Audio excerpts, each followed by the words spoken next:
We'll start questioning with Tammy Baldwin. Thank you, Mr. Chairman, and thank you all for your patience and your testimony here this afternoon. We just returned to session from a recess, and over the course of my recess, I had a chance to do a great tour of some of the most innovative Wisconsin-based companies that are doing all sorts of exciting things in the energy area in anticipation of the work we're doing on the climate change bill. One of the places I visited is a company called Orion, based in Manitowoc, Wisconsin, and they're manufacturing a solar light pipe technology that can illuminate factory floors electricity-free by concentrating daylight. Just last month, the company was even touted by President Obama for having innovators and creating jobs that will foster our economic recovery and create clean technology to power our long-term prosperity. Now, like the solar light pipe, there exist a number of distributed renewable energy resources such as solar water heaters, solar air heating and cooling, geothermal heat pumps that deliver measurable and verifiable renewable energy at the load source.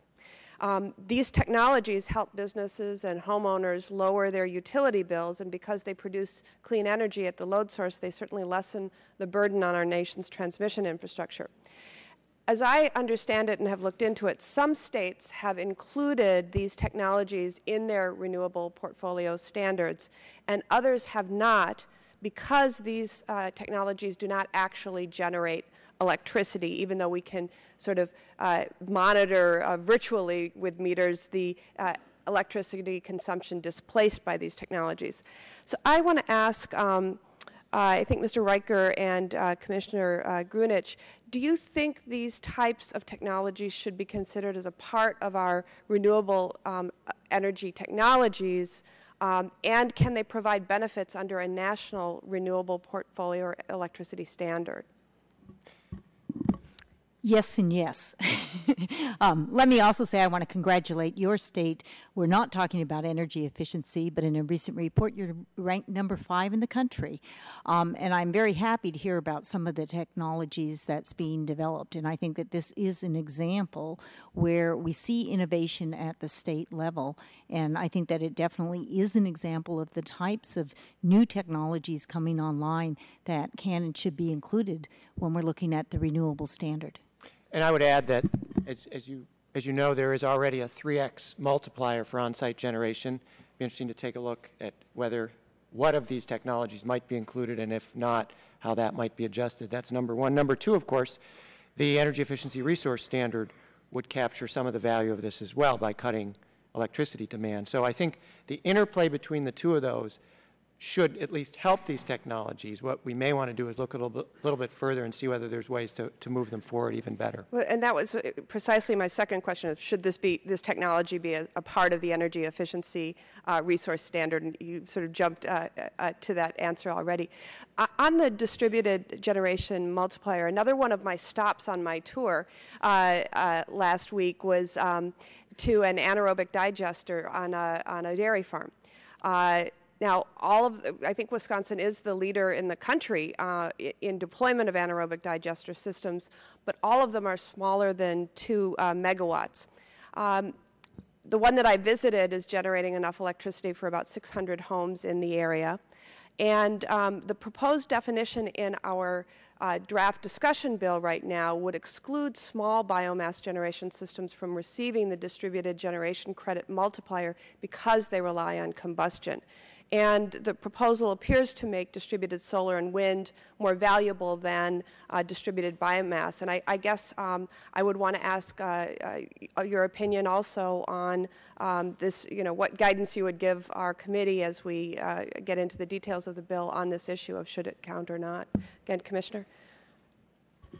I'll say that we're facing in California, as we've had now a couple years under our belt, well, I guess 3 or 4 now, on our renewable standard, that as the technology is improving, and we've got a project that Pacific Gas and Electric Company is doing also with one of our dairy farms, where we're seeing that we do have to look at modifying our definition of what qualifies. And I think that it'll be important for the committee to really take a look throughout the country at what are the different projects that have emerged, take a good look at the definitions, and I totally concur with Dan. Let's make sure that things don't fall between the cracks of what's considered a renewable or what's considered an energy efficiency, and it doesn't qualify for either one. So I think that's some real good homework. We want to capture the most innovative projects. Thank you. Chairman, I was going to ask a question to our carbon capture and sequestration experts. I see my time has expired. I don't know if you'll do a Well, the second chair round. is extending an additional minute to all committee members who are so dedicated to be here right now.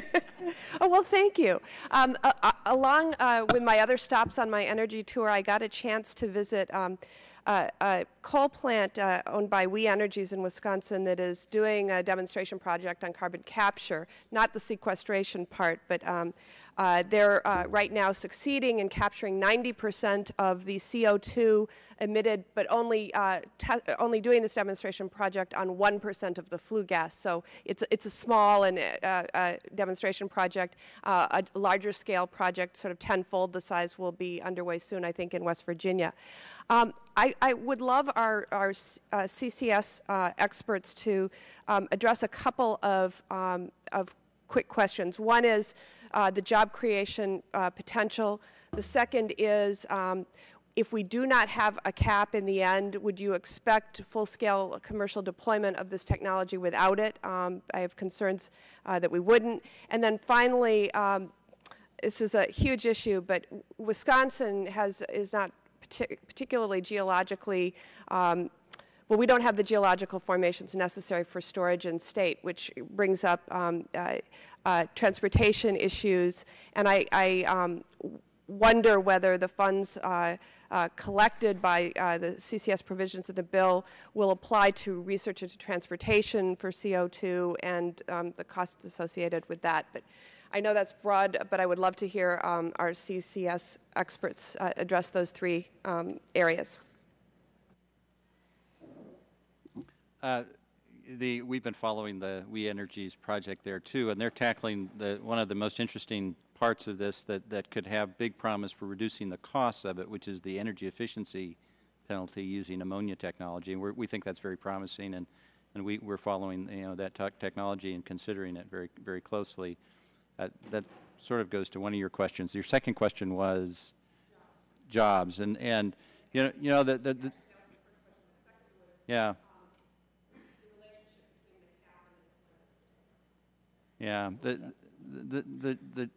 certainly large-scale deployment won't happen without there being some kind of a market value if society doesn't value the reduction of emissions some way, and that has to happen.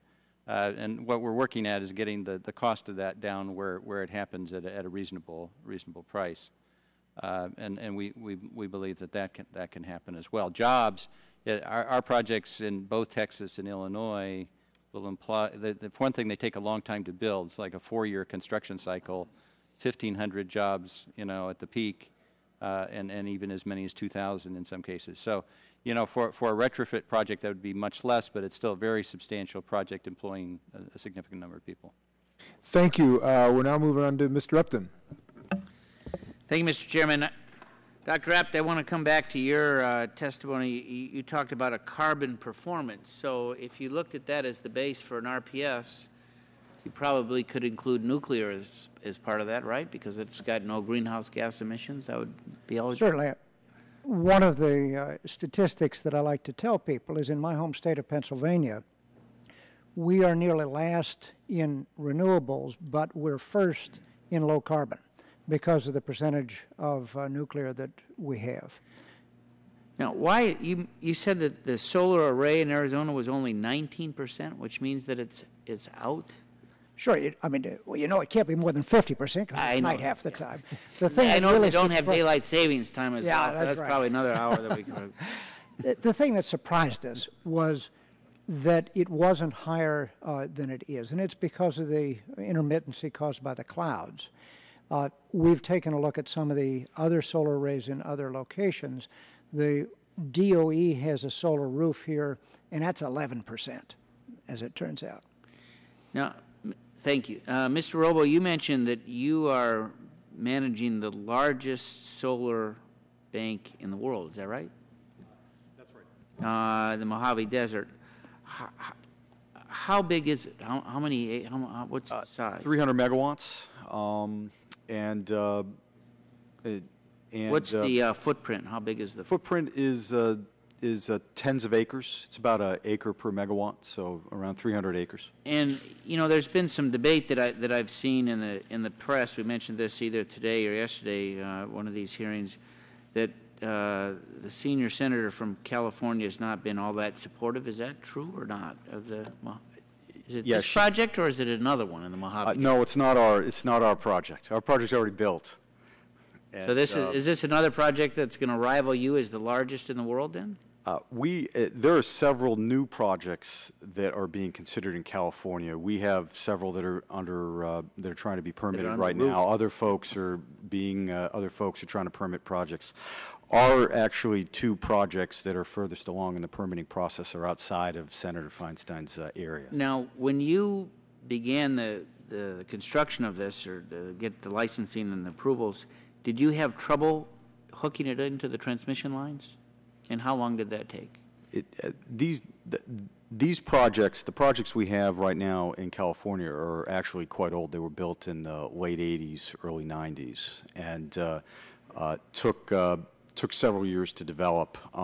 Any large-scale solar project in any of the areas that we're looking at, and we're developing large-scale solar projects in Florida, California, Arizona,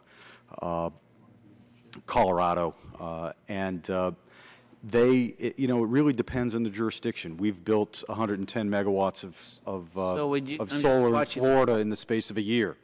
So would you like to see California would take 5 years. Would it be helpful in this bill, if this bill moves forward, to have some type of allowance to allow FERC to step in if folks like your seatmate there are not entirely cooperative in getting things hooked up? We think having FERC have ultimate siting authority is a good thing. Sense. Okay, Mr. Greenwich, a quick thing. You talked about California going to 33% by 2020. I seem to remember that at one point they were 20% by next year. Is that right? We have our current law is 20% by next year. There is some what's called flexible provisions that will allow it to be another year or two probably, but we're on target. So you think they'll hit it? Yes. I'm not from California. Yes. We didn't get that question that way. Okay. Last question that I have in my minute that's remaining, Mr. Briggs, Carr, and Trisco. As we look at the issue of carbon capture, something that has to be part of coal's future, there's nothing in this bill, as I understand it, relating to the long-term liability issues. Does that need to be part of this? Does that? You could each comment on that. I don't know if you had it cited in the longer part of your testimony or not. The bill contains a provision for research on long-term liability issues, and we think that underscores the need for resolution of the long-term liability question. Would the others Kunkel, Dr. Kunkel, would you agree? I mean, maybe just to speed this along in my remaining 5 seconds. Yeah, I do think there's the need for kind of a study, but there's also, we have a project that we want to take to financing next year. So I think there needs to be some consideration for the pioneering projects, a first group of projects, and to take care of those.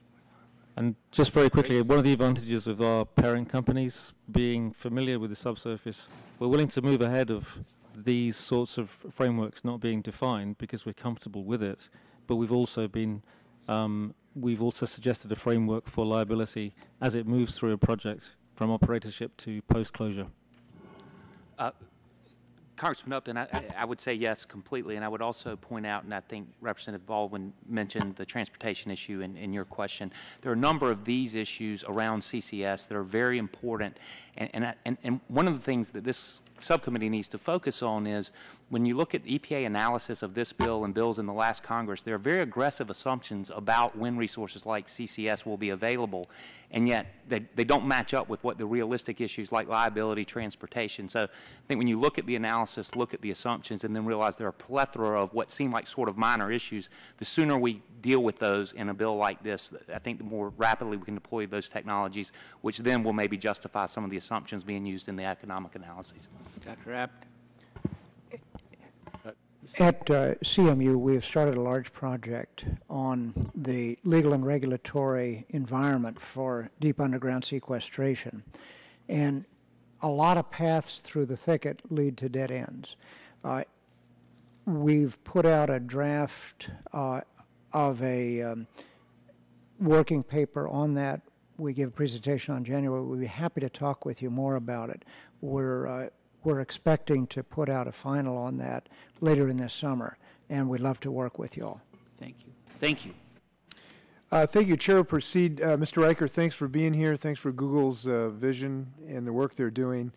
I want to ask you, you alluded to the necessity for some financing mechanism across what has been called the Valley of Death, particularly for the first commercial projects.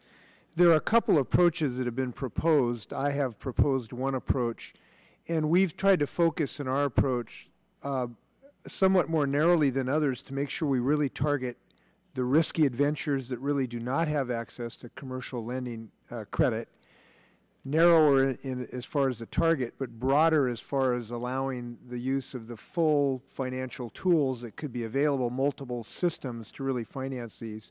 I just wonder if you want to comment on those approaches and what you think we need. Congressman, I think the approach that I know you're looking at, which is quite similar to the approach that Senators Bingaman and Murkowski are looking at, I do think that is the right way to go, and let me explain why I reached that conclusion. The issue we face is the following. There is today in developing new energy technology, both private and public capital to get technologies to the pilot stage. We have a burgeoning venture capital world. There is a variety of funding available at the federal level for the lower cost development of this to the pilot stage. The Valley of Death begins when you get a technology, whether it's renewables, efficiency, clean coal, a whole host of technologies. When you get to that successful pilot stage, and you've got to go from there to large commercial deployment. But it is those first few large commercial projects that the bankers will say, too risky, we're not interested, come back when you've built the first couple and talk to us then. That's the Valley of Death, and that's what your bill, and that's what Senator Bingaman and Murkowski's bill would deal with well. The tools, as you say, are quite broad. Loans, loan guarantees, other credit enhancements, and also secondary market support so that we could, in fact, develop clean energy-backed bonds as well. So a whole set of tools focused right on that really critical moment where so many technologies across the entire energy spectrum die between pilot scale and multiple large commercial projects being built. So I salute you in what you're doing. Senators Bingaman and Murkowski are doing a hearing next Tuesday to try to advance this. Great. Thank you very much. Dr. Kunkel, your effort, the Tenaska project, I'm told is in Taylorville, Illinois. Is it? Yeah, is that right? Taylorville, Illinois. Yeah. Is that Mr. Shimkus's district? It do you is. know? It's a great district. He's a great congressman, of course. So if you're successful, and we've got a cap and trade bill that helps drive investment into your project because your project will be more cost competitive once we have a cap and trade system, would that allow people to continue to mine coal, also create jobs associated with your project, and continue the coal-based economy of that area?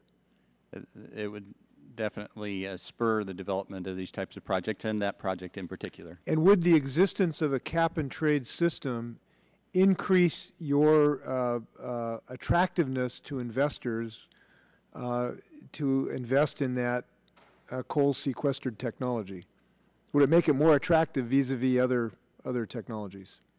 We believe it's going to be attractive in any case because of the particular conditions of the project, but certainly that would be helpful in kind of setting a framework in which those investments are going to be encouraged in the future. Well, I will happily fulfill the responsibility of conveying that to Mr. Shimkus, that a cap-and-trade system could help a business in his district and employ perhaps 1,500 people. Thank you for that. Dr. Rapp, you said something that was really interesting to me. I think, and I want to make sure that I understood your assessment, and I think you bring up a very interesting point. As I understand what you told us, that if we are successful in policies that do in fact find the least costly ways of dealing with this, and I understand that's an if at the moment, you have some critique of that effort, but if we are successful in that regard, do I understand that the costs you've assessed are about 2/3% of GDP, which are in the range of what we did successfully in the Clean Air Act? That's correct, if the costs are kept to $35 to $50 a ton of CO2. The difficulty is that that applies to things like coal with CCS. It does not apply to things like natural gas with post-combustion capture that could be about $80 a ton of CO2. At the moment, the best solar PV or solar thermal are many multiples of that. So if I can, how much loss of to the GDP, the no action scenario, if we do nothing, if we do what some have suggested here, which is basically nothing, not to address this issue of climate change, is the amount of loss to our GDP due to drought and, changes in the climate, perhaps some health-related impacts? Do you think those reductions of our economic well-being will exceed what we tried to avoid in the Clean Air Act? Is this a worse problem than what we tried to solve in the Clean Air Act? The answer is a complicated one because it depends on the details regionally of what happens.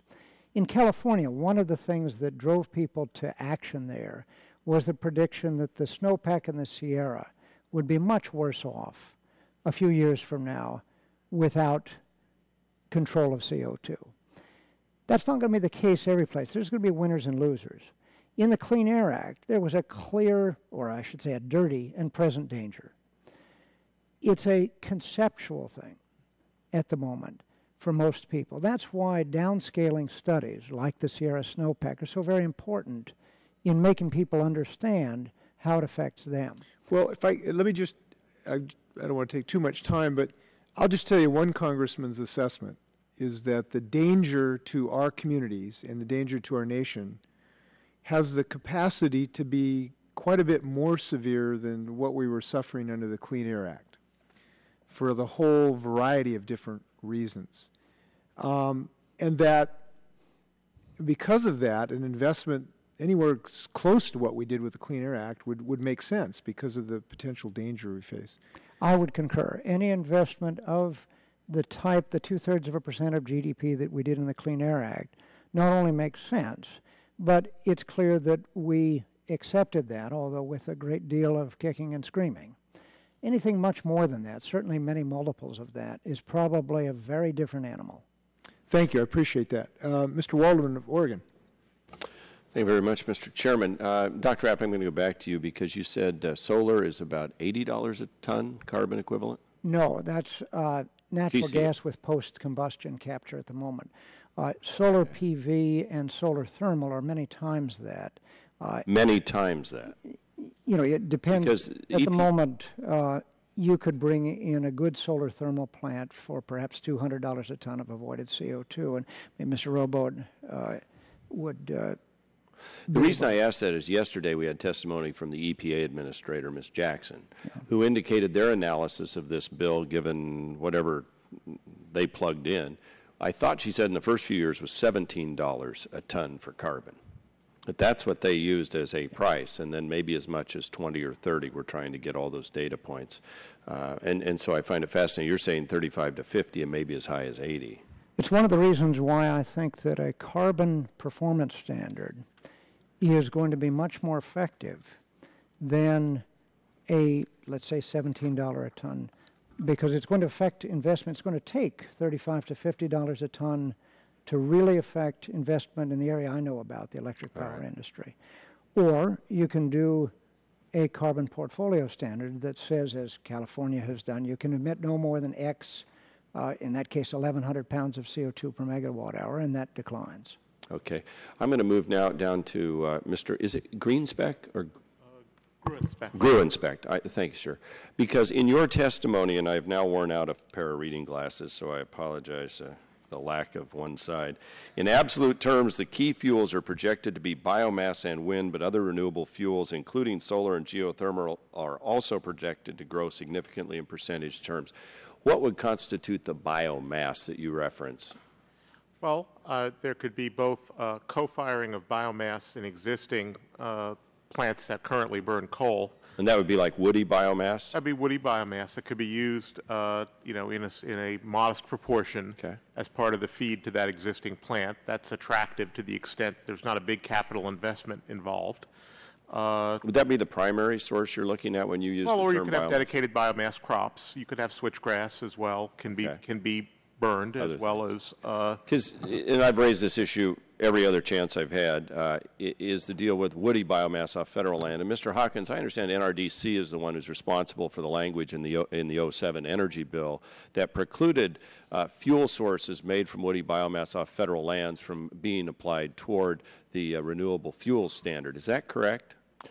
We supported safeguards so that we would not have adverse land use changes associated with the renewable fuels. So it was your language then, or you were the ones principally supporting Well, I wish we had the power to actually write language and have it show up in legislation. So did you have any role in the language regarding biomass in this draft discussion drafted? NRDC have any role in this biomass language in this draft? We didn't review any draft before you saw it. Did you submit draft language? Did you participate in the discussions on what you thought ought to be? And that's not a bad thing, by the way. I'm just trying to figure it out. I don't believe we submitted any language on the biomass provisions, but if we did, do you support these biomass provisions that are in this bill? Do we support them? Yeah. Yes. And so you think it's okay to exclude all woody biomass off federal lands from being considered as biomass?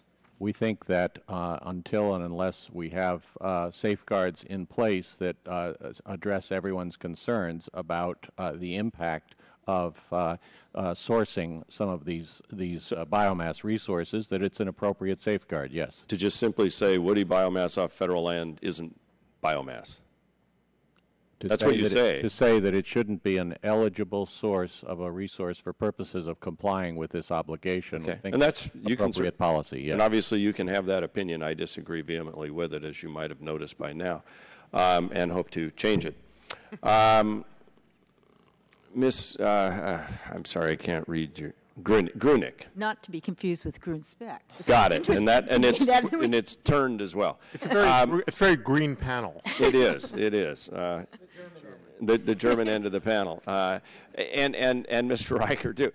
First of all, Google's got a facility in my district. One of the reasons is because of our low-cost hydropower, which I think is renewable, but this bill does not. But I want to go to geothermal because I think both of you may have mentioned that. I was told by our scientists at Oregon Institute of Technology we could replace 2/3 of Oregon's electricity generation needs with geothermal. I've also been told by University of Washington scientists you could replace all of Oregon's gasoline consumption with methanol made from woody biomass due to the backlog on our forests. So it looks to me like there are some enormous opportunities here to use new energy types in a very effective way. When we move off of that, though, and into distributive energy, which I think is also a key element, and gets at the real issue of transmission, which you've raised, we've got a huge fight out across my district right now about the siting of transmission lines, principally because they go over federal land. In one case, a company, I believe, is trying to avoid any federal land because of the siting fights. So now they're going to try and drive it right over everybody's farm and field, which is another huge problem.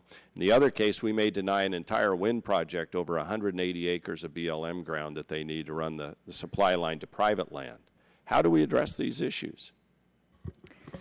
I've spent 4 years on transmission permitting, and I just will say it's not in the bill.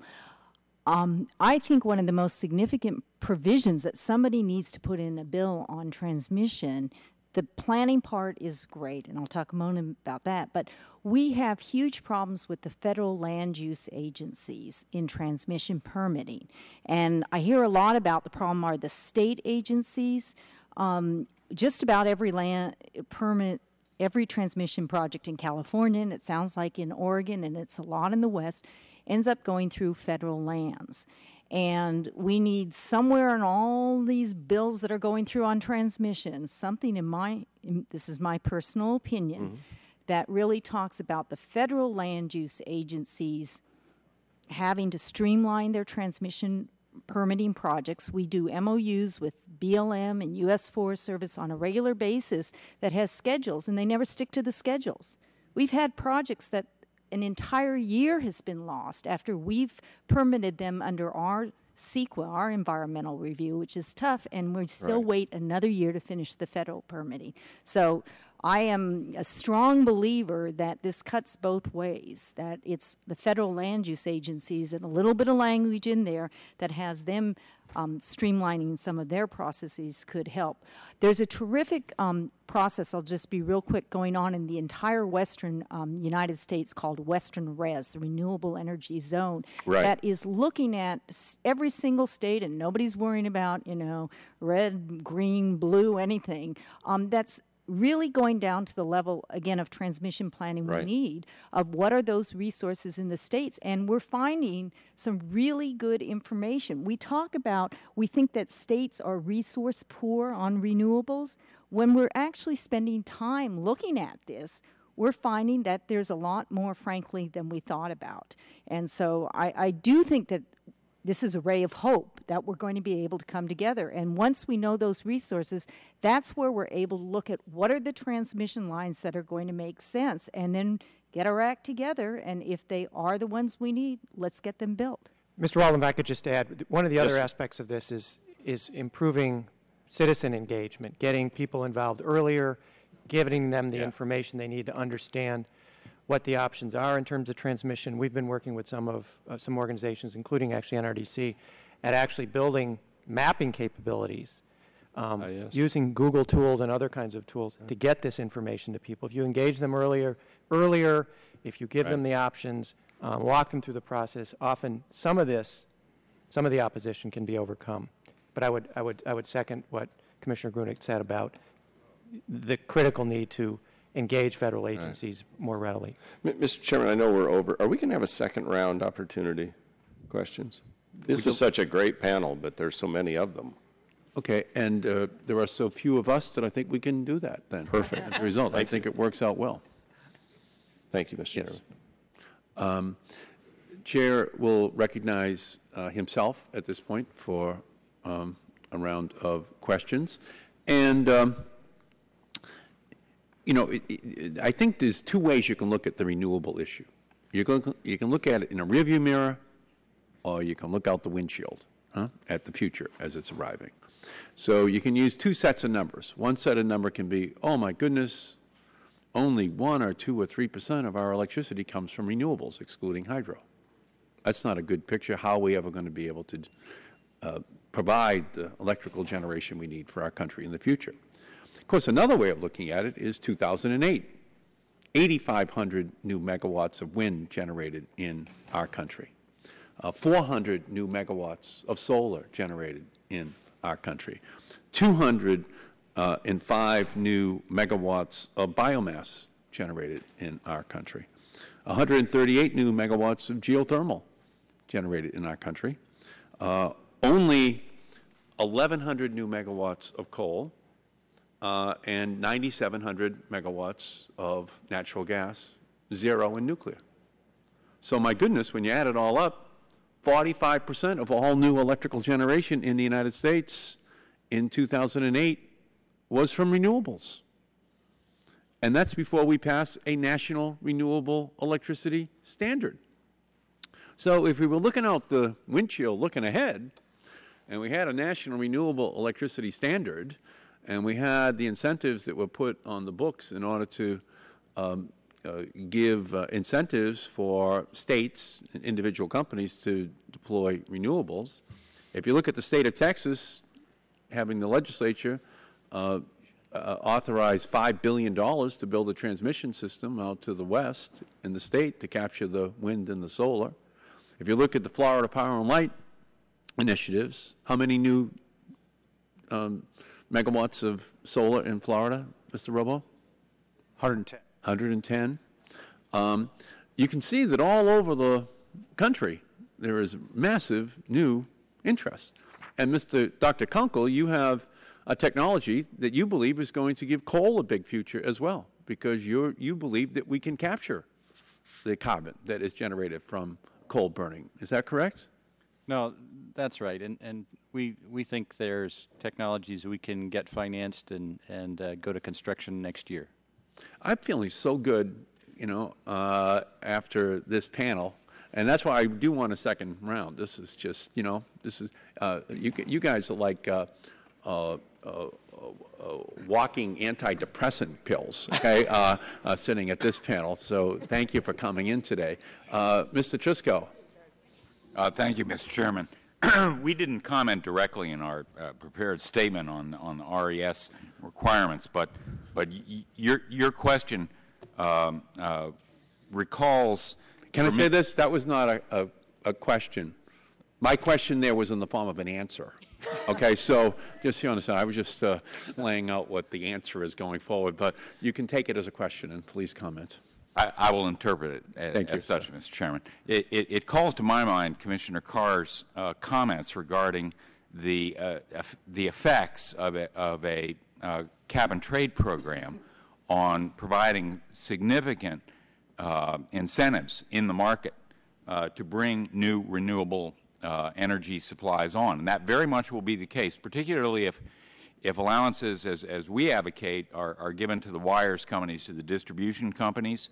The first power sources that they will want to obtain to sell to their customers will be power sources for which they don't have to give up an allowance, that are zero carbon based sources.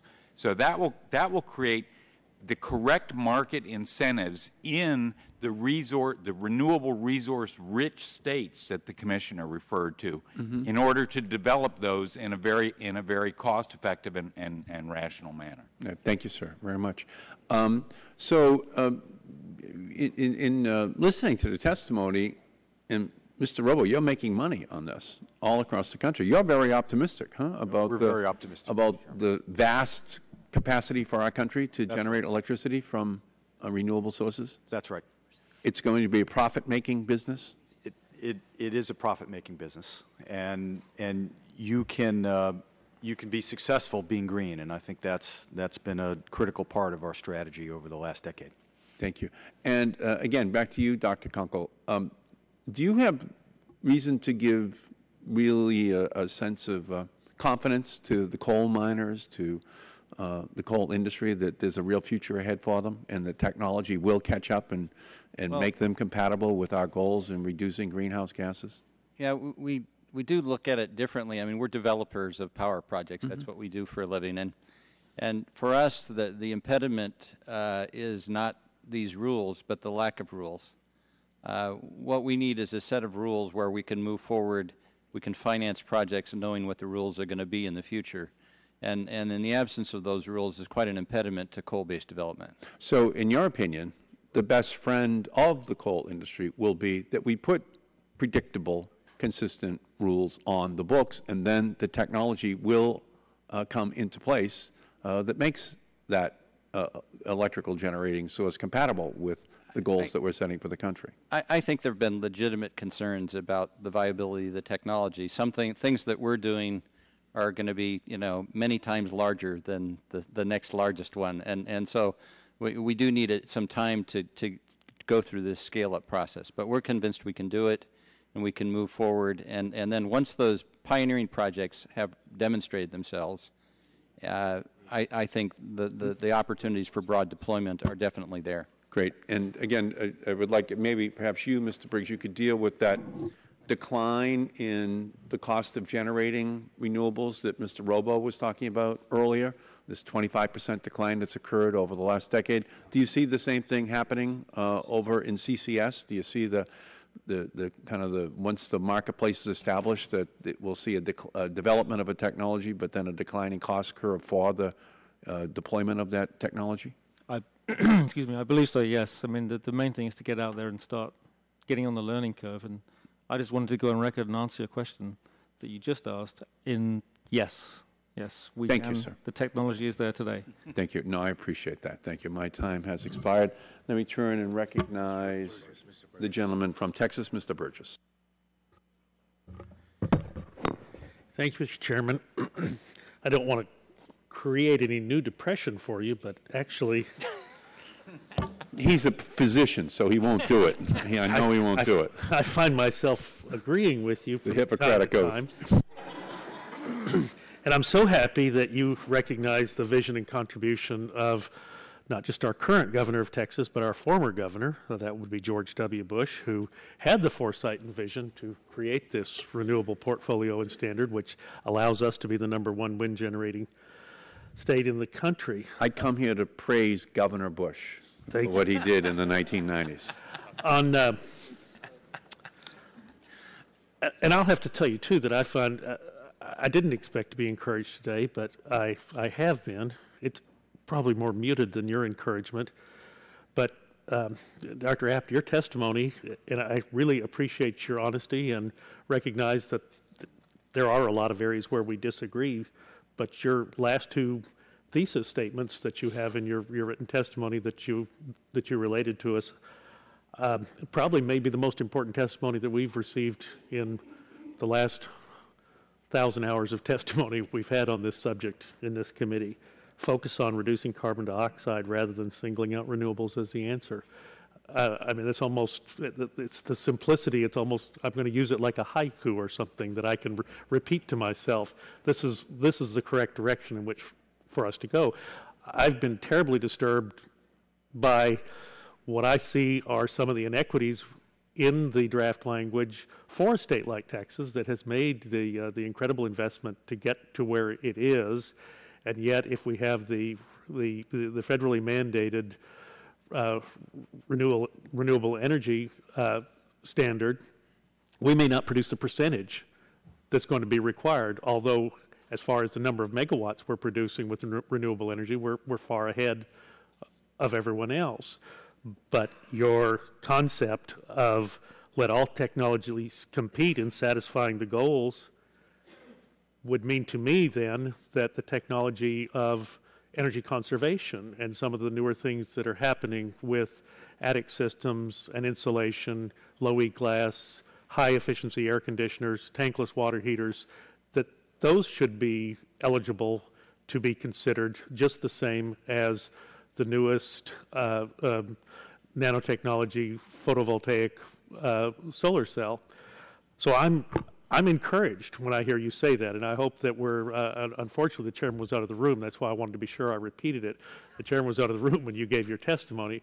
I think this is something that I would like to see us work on in that draft language. There is to limit the number of the percentage that a state like Texas could take credit for in creating efficiencies does not seem to me to be fair.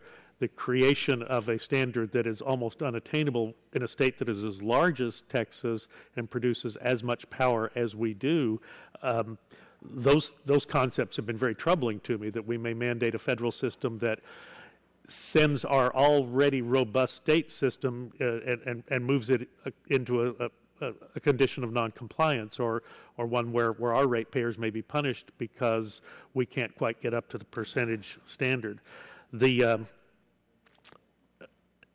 I am and I remain concerned about some of the distributional problems we have. Again, a state as large as Texas. Mr. Reicher, I apologize. I was out of the room when you gave your testimony, but picking up on what you were discussing with Mr. Walden, clearly there are more innovative ways of going about siting and providing the transmission capacity than what historically has happened in the past. And our good friend Boone Pickens back home, who's anxious to get his electrons from Amarillo back to the Metroplex, perhaps there are ways to do that without disrupting all of the farmers and ranchers and landowners who live betwixt and between, and that's been the tension, and that has been the problem. And then, of course, it's not just Amarillo and Dallas; it's out Interstate 10 and back to the Houston metropolitan area, the San Antonio metropolitan area. So we have a lot of wind generation capacity. It's just not where the folks are, and then bringing the electrons back to where the folks are has been the challenge. Not that they haven't made great strides in the last 10 years; they have. Yes, sir. But, Congressman, by way of another antidepressant, let me point out that your state of Texas, I'm looking at actually the resource map for enhanced geothermal systems. You have an extraordinary resource in Texas. Your total generating capacity today is about 100,000 megawatts. That's all sources, coal, gas, wind. 2% of your EGS, enhanced geothermal source, would represent over 175,000 megawatts. I learned something that you probably know well. You have a quote-unquote problem in Texas called hot oil. It turns out what hot oil is when you drill down, you find high-temperature oil in many parts of the state, and that's because there's a really robust geothermal resource down there. What oil companies in your state are now beginning to look at quite carefully is how can we both continue to extract oil and gas, but how can we also begin to develop the geothermal resource? And as I say, yours is a very vast one. It's well distributed. You'd reduce the need for transmission capacity. So I actually think you could get to a 25 by 25 quite readily. Given the wind resource, given this geothermal resource, given the solar resource, you can get there and you can be making money at it. Well, I don't disagree with that, but I would also, to Dr. App's point, there is no point in discriminating against one technology over the other. And if we have two nuclear plants, one of which is being doubled in size in the next several years, why not get credit for that as well? If we have a robust program of going back and retrofitting homes with energy products that increase energy efficiency, why not get credit for that as well? You do, absolutely. The RPS, the RES as written, would allow you to get 1/5 of the mandate met through energy efficiency. That is, in fact, quite clear and in my mind, quite an improvement. Well, let me just ask a question, Dr. Apt. Is that the fact that it's restricted to 1/5, does that really comply with your philosophy of treating all carbon equally? My view is that renewables are absolutely a part of the solution, but that by mandating a particular technology, whether it be EGS or solar or biomass, you're constraining the problem so that you increase costs and may have other effects. EGS, the big effect in Texas will be water. I think that in general, you have got to focus on one issue, and here it's reducing CO2. And if we use the reduction of CO2 as the currency, then whether it's from energy efficiency, whether it's from other areas, it does not all have to be wind, solar, and biomass. New hydro. Yes, sir. I'm sorry. If I might add, one of the points I tried to make was if you're going to have an RES, there will be favored and disfavored states based on the availability of the favored technologies. If you are going to have an RES, and again, I'm not sure it's consistent with the CAP proposal, but if you would allow efficiency to operate in an unfettered manner, efficiency is available everywhere. Efficiency put on equal footing with generation would smooth out some of those resource discrepancies and then the associated cost inefficiencies and discrepancies that would flow. So if you're going to persist, and I'm not sure you should, I think it would be a huge improvement to allow efficiency to operate in an unfettered manner. Yeah, I really think it's the common ground that I have with Mr. Markey. And you can see that I've depressed him by going over time. So no, not at all, not at all. I have nothing to do. I'm willing to go on indefinitely on this subject. I love this subject. I find it exciting, to be honest with you. So the gentleman from Utah, Mr. Matheson. Well, thank you, Mr. Chairman.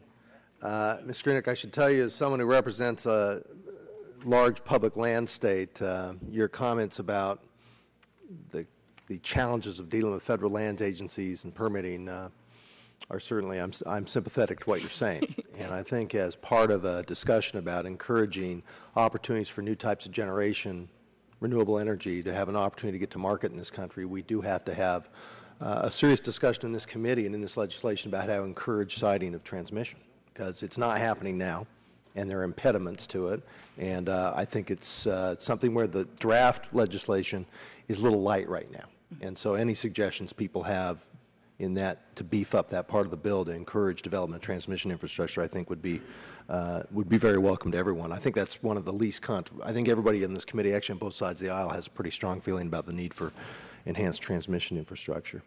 At the risk of going a little bit off topic for what this panel was asked to talk about, which was low carbon electricity and carbon capture and storage and renewables, I wanted to at least frame the issue also associated with renewable fuel standard that was passed by this Congress previously. Do you think that this legislation ought to revisit that issue? And I may be asking the wrong panel this question, but it seems to me that the corn ethanol policy we've had in this country is actually creating far more greenhouse gases in the life cycle context than people first anticipated. And a lot of organizations have come up with information to help validate that. And the subsidy of corn ethanol, in my opinion, is, personally, I think it's bad federal policy at this point. Do people think that we ought to take a look at opening that up as part of this effort as we look at broad-based energy legislation? And again, I apologize if folks in this committee, that's not their area of expertise. But somebody have a thought on that? Yeah, go ahead. Yeah. Thank you, Congressman Matheson. I'm Dave Hawkins from NRDC, and NRDC is a part of U.S. Climate Action Partnership, and U.S. CAP has recommended a low-carbon fuel standard and recommended that it be one that is implemented as we transition from the renewable fuel standard. Right. And the speed of that transition, the timing of that transition, the conditions of that transition are things that this committee will need to wrestle with. But we do think that having a low-carbon fuel standard that applies to all of the transportation fuel options, including electricity, which actually does connect to the topic of this, because if we do produce electricity with carbon capture and storage and use it to run plug-in hybrids, then we can back out oil that way as well. Right. And that should be regarded as a low-carbon fuel. And I concur. I think the low-carbon fuel standard is the way to go, and I think that the current RFS should be phased out, so I think that's helpful. In terms of... May I make just one remark on go ahead. that, which is that we've done some analysis of the California low-carbon fuel standard. It's superb. It's really an excellent way to reduce greenhouse gas, and it has the right structure. And here I was going to just bring it up, so I'll defer to Dr. Apt. But I think it's consistent with what you said before. You're not picking a specific technology. You're saying set the standard and let the market figure out the best way to reach it. And I think that is where what we've seen. And as opposed to Congress saying, oh, well, let's make ethanol from corn. And that has not been as adequate. Let me make just one remark that harks back to something that was said earlier about transmission. Bringing in the folks early is really crucial. A federal eminent domain is unlikely to do anything more than get people to dig in their heels. It's just not going to go down that way. Well, those are fighting words where I come from, federal eminent domain, so. You know, I mean, what actually happens when you look at a lot of the transmission that's gotten built is that people monetize their pain. Yeah. And it happened in Connecticut with a cross-sound cable. It's happening over West Virginia with AEP's line. And folks get involved, and they get their pain recognized. They get people to respect them, and then the transmission gets built. It doesn't get built with eminent domain. Okay. Mr. Chairman, my time's about to expire. I'll yield back. Thanks. I think so we need Dr. Burgess back again, because now we're at the pain management, okay? And but it can be managed, okay? As long as you're willing to pay the price. Gentleman from Florida, Mr. Stearns. Thank you, Mr. Chairman. I obviously welcome Mr. Robo, who's CEO of Florida Power and Light. I don't know when you got hired whether they told you this is part of your job description to sit here on a Thursday afternoon at 5:15 answering these questions. But we appreciate your being here, and also Florida Power and Light is one of the leaders in Florida is renewables, so that they've been way ahead of the curve, and so they saw this in advance. But my question is for Mr. Hawkins and Mr. Kunkel. In Polk County, Florida, which is a little south of my congressional district, we have a state-of-the-art coal gasification plant that has successfully produced electricity since 1996. This technology is well suited to carbon capture, and so as we look to coal gasification and other clean coal technologies as part of the climate solution, the question would be is what do you see as the best way to incentivize these technologies so that we can continue to have them available considering their efficiency? Well, thank you, Congressman Stearns. Yes, the Polk County plant run by Tampa Electric is certainly one of the leaders in doing gasification in the United States, and one that has provided a great deal of operational experience. The first couple of years of that plant had some operational difficulties, but they have learned how to run that plant, to run it reliably. I think that their testimony today, if they were here, would be that it's the most reliable unit on their system and the one that is dispatched the most. It was built with some federal support. It doesn't capture its carbon, and if we want to create a structure that will allow plants to be built that actually capture their carbon, then we're going to need the kind of policy package which is in the Waxman-Markey discussion draft, a policy package that combines clear regulatory requirements, both for the storage of the CO2 and also for the performance of the new coal-fired power plants, and coupling it with financial incentives that are bankable financial incentives for the early deployment opportunities in this area. And it's very important that they be bankable, which means a different model than applying to the federal government for an award and hope that you win. The odds are better than the lottery, but they're not all that much more certain than the lottery. We need something that, if you want to go to the Wall Street and get your project financed, you need something that's better than the lottery. And the structure that is in the Waxman-Markey bill, I would commend to your consideration, because what it says is that if you have a project which captures the CO2, you are entitled to get a payment of X dollars per ton captured. There's no government uncertainty there. There's no sort of, file your application and hope that you win the lottery. You have an expectation that you can go to Wall Street with, and that will help finance the project. Why hasn't the folks in Polk County done this? Well, we don't have the policy enacted yet, but with your help, maybe they will. So you say you need the policy before you do it for the coal sequestration or capture, the carbon capture. You wouldn't do this on your own. You'd need the incentives. That's exactly right. We operate in an electricity generating system where the marginal operating costs determine how much the plant gets run. And if you don't have the marginal operating costs covered for this additional cost of capturing the carbon, then you're not going to install that kind of capture. It will only happen if you get the economics right. And for the early projects, that means that you need a financial incentive payment. Mr. Triskau, I'm just going to ask Mr. Kunkel, and then I'll ask you. That'd be good. Thank you. Dr. Kunkel?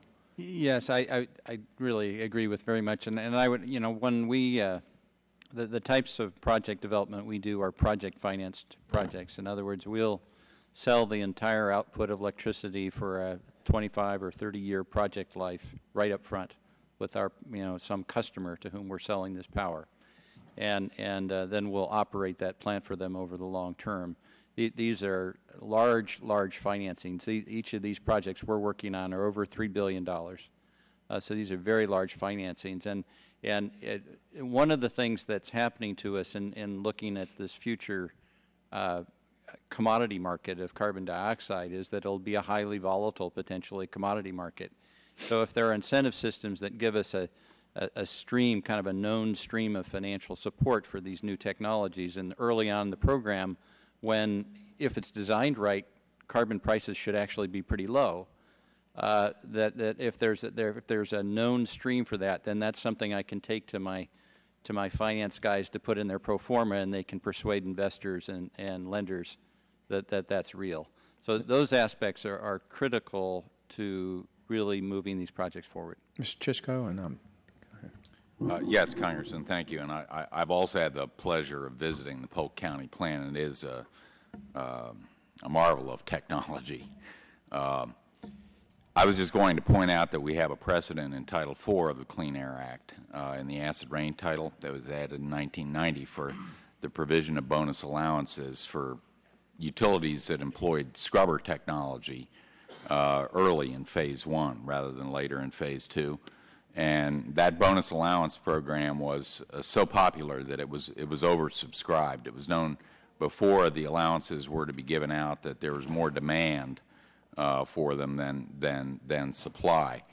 And the Utility Air Regulatory Group basically did a allocation of the available pool among its membership so that everybody had certainty as to the amount of allowances they would receive. And that pool, which was not nearly as large as the one that the United Mine Workers had advocated, was responsible for putting about 13 gigawatts of scrubbers on in Phase 1 rather than waiting until Phase 2.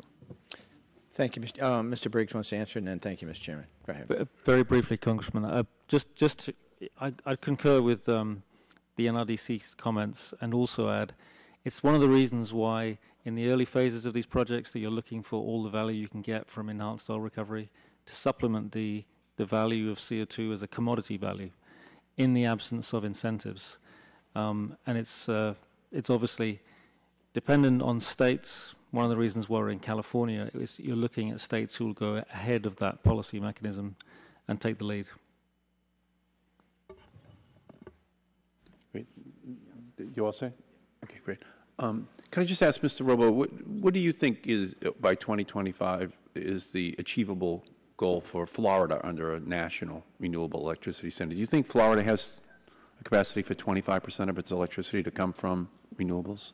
Chairman Markey, I'm very bullish solar PV economics, and we've seen just in the last year the cost of solar photovoltaic come down from July, from our first project to the ones that we're proposing right now, come down by 20%. And I think by the middle of this decade, we're going to see grid parity with solar PV in Florida. And so I think we have a real opportunity to have a big penetration of solar in Florida certainly by the middle of the next decade.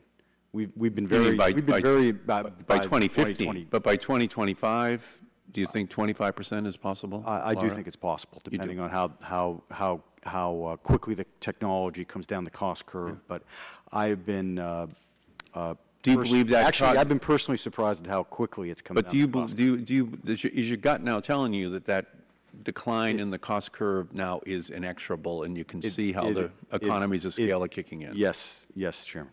Okay, thank you, sir. Chair recognizes the gentleman from Vermont, Mr. Welsh. Thank you, Mr. Chairman.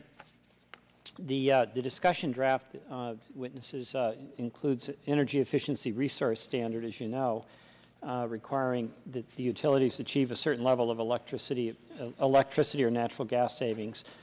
In many cases, energy efficiency measures more than pay for themselves by reducing electricity bills, not all. But I want to ask a couple of questions about that. I'll start with you, Ms. Greenwich. California has its own energy efficiency resource standard, so you've had some experience with this type of policy. Do you think that the energy efficiency resource standard in this discussion draft strengthens our prospects for success? Absolutely. The energy efficiency performance standard is certainly among the top 3 items that need to go into place. Yeah, and I'd like you to elaborate on this, because the debate we're having here is the apprehension about whether the action we take creates jobs or causes jobs, reduces cost or increases cost. And we're deeply divided on that. And those states that have taken steps that we're proposing be taken nationally are in a special place, I think, to offer some practical experience. Certainly. First of all, we in California, as in everywhere in the United States and just about everywhere in the world, we're in terrible, terrible economic times. I haven't heard one person say, and the reason why California is having all these problems is because you got ahead of the country on clean energy. I mean, the economic problems we are suffering from are not stemming from the fact that we have engaged in clean energy. In fact, a lot of the jobs that we still have, are because people are still pursuing energy efficiency and they're expanding, because people are looking at installing solar. And so the whole job conundrum, actually, I think in the little bit I've been listening yesterday and today, to me, is turned around, quite frankly. We should be looking at the jobs we've been able to grow. And here, just quickly, a study that came out from the University of Berkeley for the jobs that we have created in California over our, from 1972 to 2006 on our energy efficiency, is that we have created about 1.5 million full-time equivalent jobs with a total payroll of over $45 billion, driven by well-documented household energy savings of $56 billion. As a result of this, it was able to direct a greater percentage of its consumption to in-state employment-intensive goods and services, whose supply chains also largely reside within the state, creating a multiplier effect of job creation. And I want to take a moment to recognize Vermont. You've got a terrific energy efficiency program, and you're doing the same thing too. You're keeping those jobs within the state and growing them, and that's what this is all about. Congressman, could I add that Well, I was going to ask you a different question. Yep. Mr. Riker, good to see you. Good to see you, Congressman. Some folks are arguing that we should just include efficiency in the renewable electricity standard and skip the energy efficiency resource standard. And I'm asking your thoughts on that. I think that what's proposed makes sense. Both standards, but with the carve out of around 20% within the renewable energy standard. I think that how those get integrated is not completely clear in the bill right now and needs some further fleshing out. But I think the two concepts, as multiple states have adopted renewable energy standards, as we know, multiple states have adopted energy efficiency resource standards. They're working well. I think it makes sense for the federal government to step up and do both. But as I say, make sure that there's integration across there. I just wanted to add one quick thing about energy efficiency. The hot new opportunity in the venture capital, the clean technology venture capital world right now is indeed energy efficiency. As we sit here in Washington, there's a whole conference out in California called the Energy Efficiency Finance Forum. This is bringing financial people to the table saying, all right, how can we bring even more capital to energy efficiency? Because that's the low-hanging fruit right now. And California, as the Commissioner said, has made great strides keeping energy use flat per capita for the last 20 years, while it's grown 50% in much of the rest of the country. Okay, thank you. Mr. Robo, I mean, how do you see the renewable electricity standard? Bottom line, a job creator or a job killer? We see it as a large job creator. Thank you. I yield back. My time has expired. Thank you. Your time has not expired if you don't want it to expire. I'll yield back to the chairman. Okay, great. Gentleman from Oregon is recognized for a second round. Thank you, Mr. Chairman. I want to pick up on a couple of comments here. Ms. Greenwich, you talked about how we can create and grow jobs. And I want to get back on my soapbox here on biomass. I just can't resist because Harney County, Oregon's up to seasonally unadjusted 20% unemployment. Oregon's second to Michigan in unemployment overall. My district has 11 national forests. There's a lot of interest in biomass. But when you got a county that's 70 or 80% controlled by the federal government, and you got 20% unemployment, they don't get where Mr. Hawkins is coming from. And why, when you have a forest like this, may look good on a poster like that, but it's completely out of sync with nature in terms of being managed for old growth characteristics for ponderosa pine. That is a fire waiting to happen. That forest, exact same scene, has now been thinned, and that's how an old growth forest should be managed. The issue before us is after you've done this work and thinned it out to where the biologists and botanists and everybody else say it should be, why shouldn't you be able to take the waste material that came out of that thinning project and have it count toward biomass? in renewable energy. And this is the frustration we have. There was a biomass facility with green investors ready to go into Harney County who could not get a guaranteed supply of woody biomass to make their investors satisfied. Yeah. And yet the forest there at the rate they're treating will take 25 to 28 years at the current rate of treatment to get it in balance. So you see why they don't get where Mr. Hawkins' organization is at when it comes to saying nothing off this federal ground can you count as woody biomass for renewable energy consideration. Does California have that standard? I honestly don't know. I'll be happy to look into it. It seems to me that the difficult issue here is the balancing, that we know forests are a way in which we are helping to reduce greenhouse gases because of... If they're properly managed and don't go into fire. And what we want to avoid doing is, on the one hand, having more forests cut down in order to then produce the biomass fuel to meet the renewable standard to satisfy the climate change, and then on the other hand to think about how are we going to continue to have sustainable forests. I am not a forestry expert, so where you draw the line between going into the forest or not. And here's the deal. Here's the deal. This legislation is so poorly written on those areas. First of all, it directs the Departments of Interior and Agriculture to come up with adaptive management plans for the forest dealing with carbon and do so in 1 year. Each forest already has to come up with its own management plan, follow full NEPA, and that's just to do the planning process. Those often take 5 to 8 years to develop a 10-year plan. I am not making this stuff up. That I'm aware of. You understand this. So this legislation it says to every agency in all federal ground, you'll create a plan in 1 year and report back. That is just never going to happen. I mean, these timelines in this bill are embarrassingly poorly constructed, to be honest with you. But then I go to, like page 368, and it talks about electricity sources, and it excludes renewable biomass from, I guess, the base load. And I don't know if any, have you all, by the way, read the full text of the bill? I've asked every panel this, yes or no. Have you read the whole bill, Dr. App? You read? I read the parts a lawyer, a non-lawyer can understand. Oh, I stayed in the Holiday Inn, but I'm not even a lawyer. Mr. Carr? Not all parts, no, sir. Mr. Briggs? Not all parts, no. Mr. Trisco? Not all parts, sir. Sure. Mr. Hawkins? I've got mine already tabbed and indexed. So you've read the whole bill? I've skimmed the whole thing, and some pages faster than others. I understand. I'm struggling too. Dr. Kunkel? Not all parts. Mr. Robo? Not all parts. Just about the whole thing, but I got to confess, I think I skipped over the biomass definition. I'll go back to that. Mr. Riker?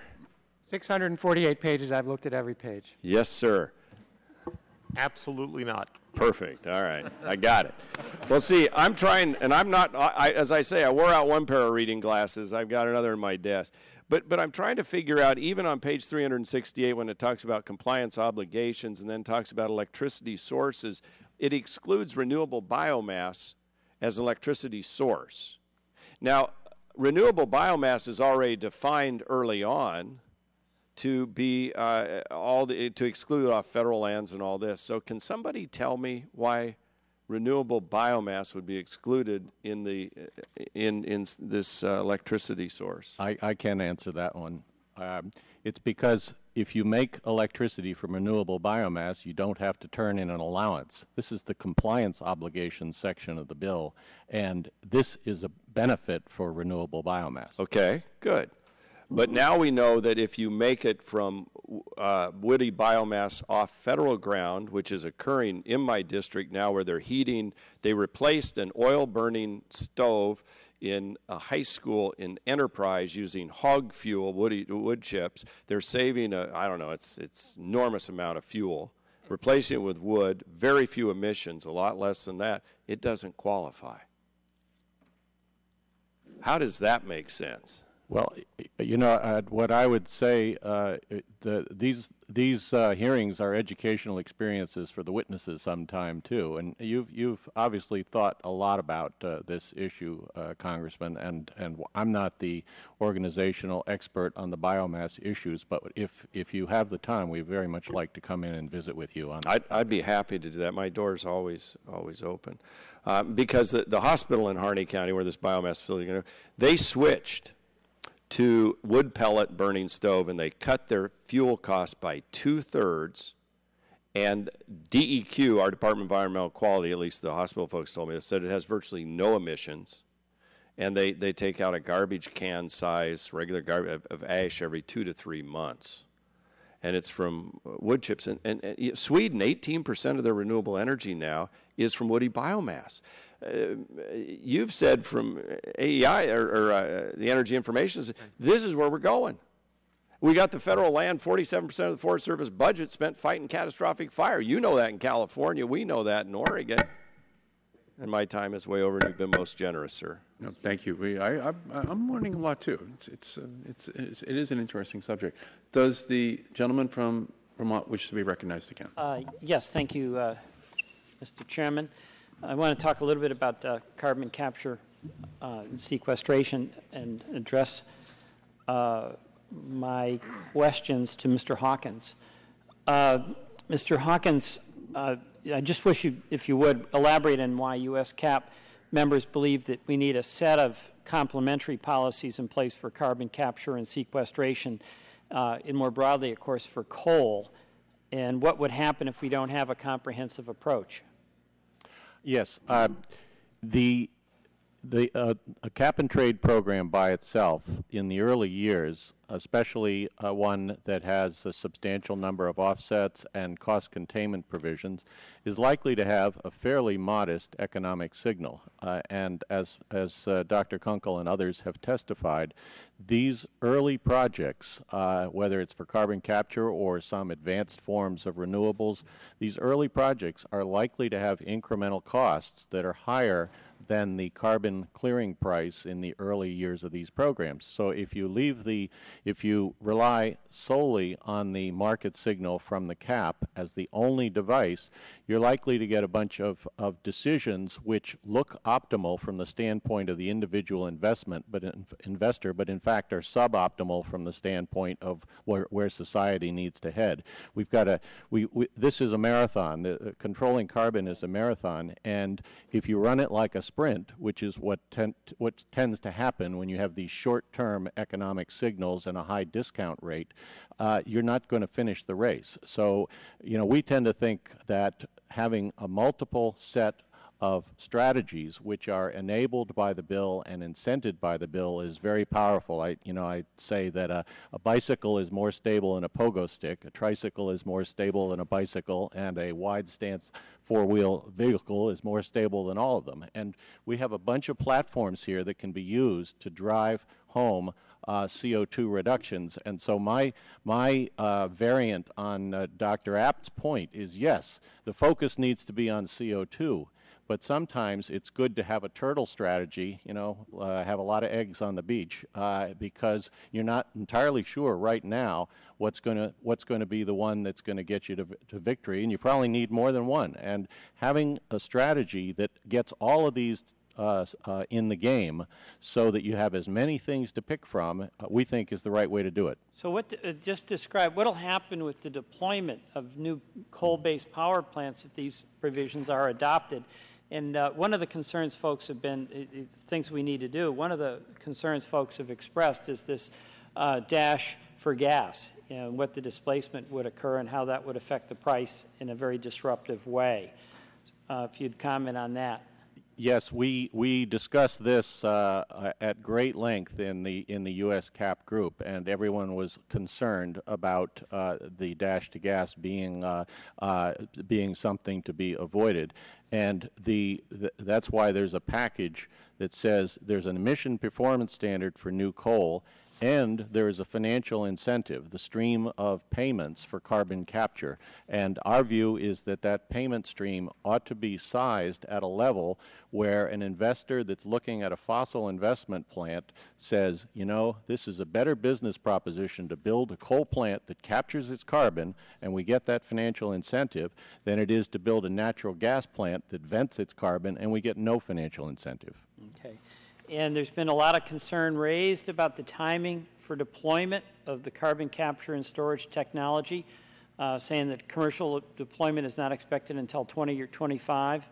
But those estimates assume there's no cost to emitting global warming pollution, no requirement to use carbon capture and storage technology, and no significant financial support for the technology.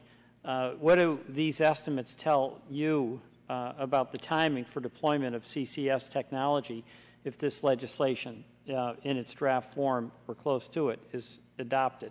Well, what we do is pay attention to witnesses like Dr. Kunkel from Tenaska and hydrogen energy. Dr. Kunkel has testified that they could break ground next year on their project if they have the right policy support, and that could be up and running as fast as any coal plant that breaks ground next year. Our view is that this can happen very quickly. There are a bunch of commercial operators that are ready to go as soon as the policy signals get straightened out. Okay, thank you. Mr. Tresco? Trisco. Thank you. Congressman Gene Trisco for the United Mine Workers. If I could elaborate on David's point. First, from a practical standpoint, if you were talking about having a plant, an operating advanced coal plant equipped with carbon capture and storage that was online and producing electricity in the year 2020, that plant, in effect, would need to be in the permitting stage today, leaving aside all of the issues concerning the incentives, financial incentives in the bill and the like. To get a plant online by 2020, the plant needs to be in permitting today. We do not have, at this point, beyond the number of plants such as the AEP, the Duke plant, the Tenaska facilities, we do not have any assurance of significant penetration at a commercial scale by the year 2020 beyond the kind of 3 gigawatt level that is proposed in the Boucher bill. And the Boucher bill is designed to handle the demand, if you will, for commercial scale demonstration facilities between now and 2020. It's after the year 2020 when we would anticipate that the second suite of financial incentives, those that are to be defined by what is now the open-ended Section 115 that David has spoken about, those plants would come online after the year 2020. And the indications are that there would be significant demand for them going out to 2030 and 2040. Dr. Kunkel, do you agree with the 2020 timeline assessment? Well, not for us. And of course we are in permitting, and our project in Illinois has received a permit and so on, and of course it does take time to develop these projects.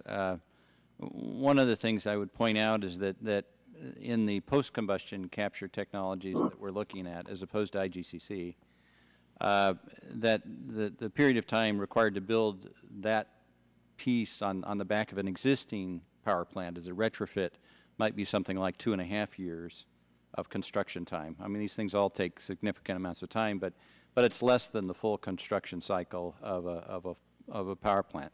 So if we could demonstrate that technology at commercial scale, let's say at Trailblazer, by 2015, and run it for a year and convince people this really works, then you know the designs and so on could be perfected, and a new generation could be online and operating as retrofits, you know, within a couple of years after that point. So maybe that gets you around the 2020 timeframe, you know, for that. I'd maybe let Hydrogen Energy talk more about the IGCC opportunity. Okay, I'll yield back to the chairman. Thank you. Gentleman's time has expired. Chair recognizes the gentleman from Texas. Thank you, Mr. Chairman. I really came down here just to ask you to give this panel a meal voucher since they'd been here all day and probably didn't eat much lunch or whatever. But as long as I'm here, I thought I would ask one question. I want to ask Dr. apt, I believe. First, thank you for your service to the country as an astronaut and all that you've done. But I'm told that you testified that you think a performance-based standard based on the Clean Air Act model is much better to use in terms of some very complex cap and trade scheme. I just got a synopsis of Congressman Boucher's letter to Congressman Waxman that's single-spaced 4 pages of changes to the proposed cap and trade legislation. And that's just a summary of the changes. So the Republican alternative that is yet to be unveiled, we're waiting to see the allocation scheme in the main bill, but we are going to have a Republican alternative. We use a performance-based standard for coal based on the best available clean coal technology, and then put some incentives in terms of beating that standard of accelerated depreciation, so that we could encourage new technology, but at the same time allow coal to be used as a fuel source for electricity. Could you comment on that? Sure, thanks very much. In my view, best available technology has frozen technology in a lot of areas. I would encourage you to look rather at a emissions standard that lowers with time. As you know, the California standard is 1,100 pounds per megawatt hour. That has the effect of saying, okay, we'll freeze things at natural gas or better, and that's okay if you just take a snapshot in time, but it would be better if it declined in time, so that you know you've got to take 80% of the CO2 out of the electric power industry by, let's say, 2040, 2050. So that if you had something like that that declined, then Mr. Briggs' plant that emits 400 pounds per megawatt hour looks pretty good. On the other hand, if you think it's going to freeze at 1,100, it doesn't look so good. So that's a modification that I'd hope you would consider. Sure. Thank you, Mr. Chairman. That's it. Great. Yes, sir. Does the gentleman from Vermont have any other questions? Okay. Well, let's do this then. With my apologies to the ranking member, I was going to give each one of these witnesses 1 minute to tell us what they want to remember, but given the size of the panel, that's double the time which any member would have to question a witness. But with unanimous consent, I will make that motion that we give each one of you a 1 minute opportunity to tell us what it is that you want the committee to retain as we go through the drafting and ultimate markup of this legislation. We'll go in reverse order of the original panel, and we will start with you, Dr. Apt. Well, since I got to get back to Pittsburgh tonight, I'll be short. 2 things. Focus on CO2. Renewables and low carbon aren't synonyms. And 2, allow efficiencies all through the system, generation and transmission, as well as on the customer side of the meter to count. Great, thank you. Mr. Kerr. I think I would adopt those 2 points, and I would also say that focus on what you're trying to do, and not put inconsistent or contradictory pieces of policy together in a way that will operate to make things less efficient, more expensive to ratepayers. And also, there aren't just jobs following renewables. There are jobs that are developed by CCS and nuclear and other non-carbon emitting technologies. And a job is a job. They don't distinguish between renewable jobs or CCS or other sorts of jobs. Okay, thank you. Mr. Briggs. Well, first of all, very pleased that CCS seems to be a given as part of the mix. I would also say there is a distinction, we haven't really touched on it too much, between our technology and Tenaska's technology, pre and post. It doesn't really matter. CCS is available today. But I think the right incentive mechanism is important, as we've covered, I think. And then one regulator to cover the actual policy framework around it is also vital. Okay. Mr. Triscoe. ensure that the targets and timetables that are adopted in the bill, particularly in the short term, are consistent with the expected widespread availability of CCS technology, so as to avoid the result, for example, evident in EPA's analysis, preliminary analysis of the bill, that suggests that generation from fossil-based electricity would decline from 4.3 terawatt hours in the year 2050 to 1.3 terawatt hours in the year 2050 under scenario 3. Okay, that to us is an unacceptable outcome. Thank you. Mr. Hawkins.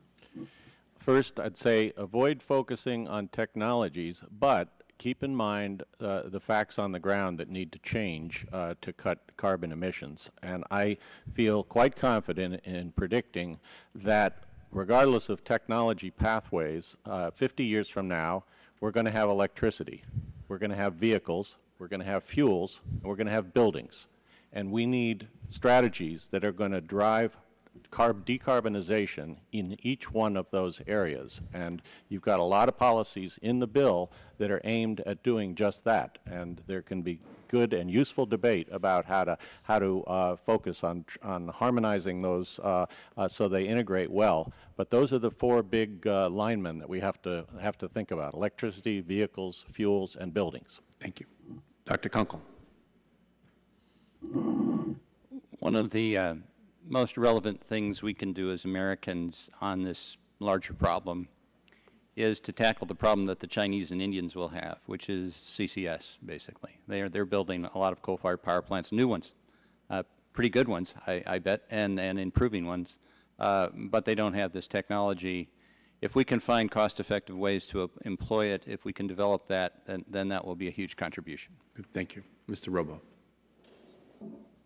Enacting a renewable electricity standard is really critical for the U.S. to continue to drive its success in the clean energy economy and to retain its competitiveness globally. Clean tech is the way of the future, and we need to be competitive as a nation in that industry. Thank you. Mr. Greenwich. 4 points. One, the bill, you got it right. Let's get it passed. 2 is we do need the renewable portfolio standard. We can't just say let's have carbon standards. To do transmission, you need to plan for something, and we're just not going to be able to get the transmission we need unless we have that renewable standard set out there. 3, states are your partners. In all of this legislation, think about how you can be really utilizing the states, helping the states, working together. And 4 is I have 2 15-year-olds, and they thank you. I don't want to go home without being able to say, you know, we've been working hard at the state level. We need the federal level to step up, and my children need that. Thank you. Mr. Riker. Mr. Chairman, there are a broad array of ways that we can get at this climate crisis that we're facing, and there are smart ways from both an environmental and an economic perspective. Energy efficiency is indeed the low-hanging fruit. We ought to go out and pick it. It does grow back because of the improvements in technologies. Renewable energy is coming on strong. There's a huge array of opportunities. The resource base is vast in this country. We do need to crack the code on transmission, or a lot of what we need to get done isn't going to happen. I think the subcommittee's bill is headed in exactly the right direction. Please do look at this issue of making sure there's adequate capital. And I do commend the work that Congressman Inslee and also Senators Bingaman and Murkowski are doing on that front. And lastly, let's take a look at this geothermal stuff. It's the sleeping giant. Whether it's Texas or it's Alaska or it's Florida, there's a lot there. The oil and gas industry is interested in it. Let's do a hearing and explore it. Okay, good. Thank you. And Dr. Grunsbeck. Can you turn on the microphone, please? Mr. Chairman, beyond endorsing Mr. Riker's surprise endorsement of my agency, I'd say that EIA looks forward to providing the committee, both sides of the committee, with data and analyses to support your policy deliberations. EIA's first administrator, Lincoln Moses, great name, once said that there are no facts about the future. However, I think policymakers can definitely benefit from considering how transparent and objective, if not always prescient, projections are affected by the different policies that they have under consideration. So I'm from the federal government, the executive branch, and I'm here to help you. Okay, thank you, Doctor. And we'll leave you out of this final quick question. Do you think we'll ask each one of you yes or no. Do you think we can construct a cap and trade system that can work and can be done consistent with the long-term economic goals of our country? Mr. Riker. We can and we must. Ms. Greenwich. Ditto. Mr. Robo? Absolutely. Dr. Kunkel? I think we can. I think the guy in the street needs to see the benefit to him, and he doesn't quite see it yet. Okay, Mr. Hawkins? Absolutely. This is the most important work that you'll do in your career. Thank you. Mr. Driscoll? Absolutely, and the devil will always remain in the details. Oh, God. One or the other. Absolutely. Absolutely, but timing, technology, and the avoidance of severe economic disruptions in the early years are key to gaining the public support for the long-term success. Thank you. Dr. Abt. Yeah, I think you can, but I worry that you will labor mightily and give forth with a cap and trade that will produce a carbon price that's too low to affect physical change. And that really worries me. Okay, thank you. And by the way, Dr. Abt, you were born in Springfield, Massachusetts, and an astronaut. Congratulations, and we're proud of you. Thank you. This is just a fantastic panel. Thank you all so much for your great contributions to this discussion. Thank you. You flying? Yeah.